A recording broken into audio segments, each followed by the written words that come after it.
Hello, welcome to today's mini lesson on color coding your deliverables, brought to you by the Harnessing the Power of Data Capacity Building series from the Michigan Health Endowment Fund in partnership with Liz G Strategy and Pivot Data Design.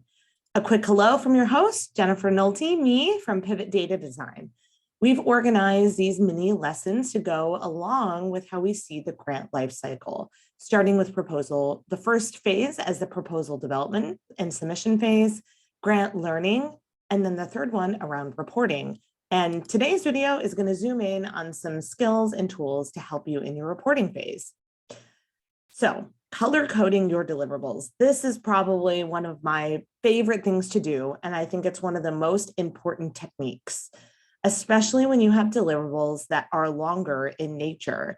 It's important to every single time you use color when you are designing a deliverable, whether it's a 50-page report, a 3-page report, an infographic, even a chart. Any single time you're developing a deliverable, when you use color, it should have meaning. It shouldn't just be a splash on the page for fun because it matches your branding colors. It should actually be communicating something. So take your palette, whatever it is, your color palette from your organization, and start to think through how can you apply meaning to each of the different colors. So I'm going to share with you some ideas and ways that I've done this with different products. Overall, one of the first techniques you can use to color code your deliverables is to guide people through longer documents with color, icons, or photos. On this next slide, you're going to see this was a report template that was developed for an evaluation firm, and you can see in their table of contents, each one of the major sections is assigned a different color that goes along with their color palette. So lessons learned is teal, conclusion is kind of a deep purple color. So the color palette is introduced in the table of contents, and then when you're in the body of the report, every individual page, if you're in the outcomes and impacts section, it has that light blue color strip up at the top.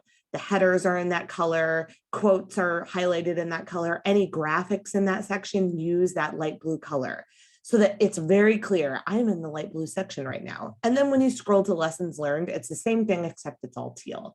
And this helps chunk a 40-page report down into smaller chunks. And it makes it feel a little bit more manageable, and it helps people understand where they are in the broader impact of things.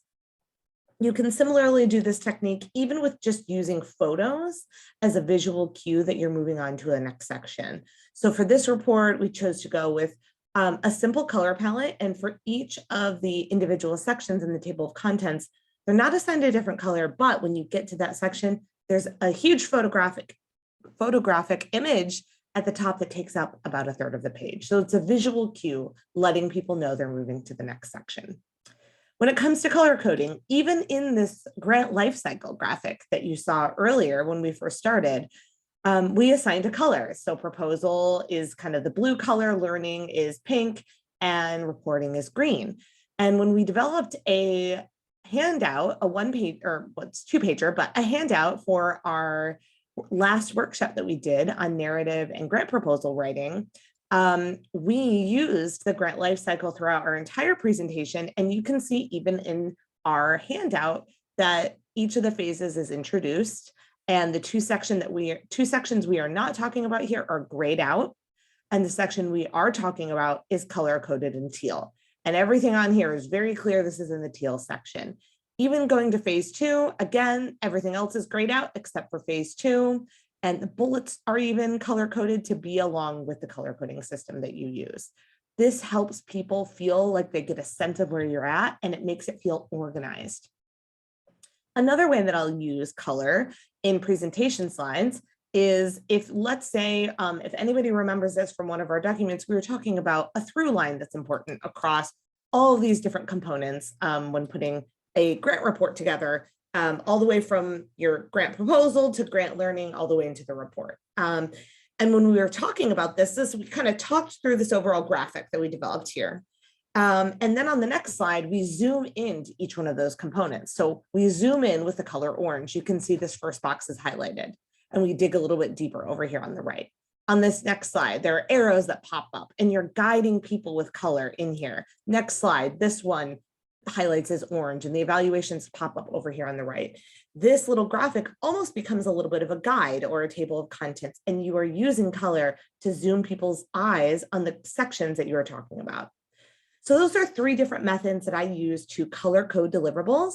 It's really easy. Take a stab at it and try. Thank you so much for joining for today's mini lesson.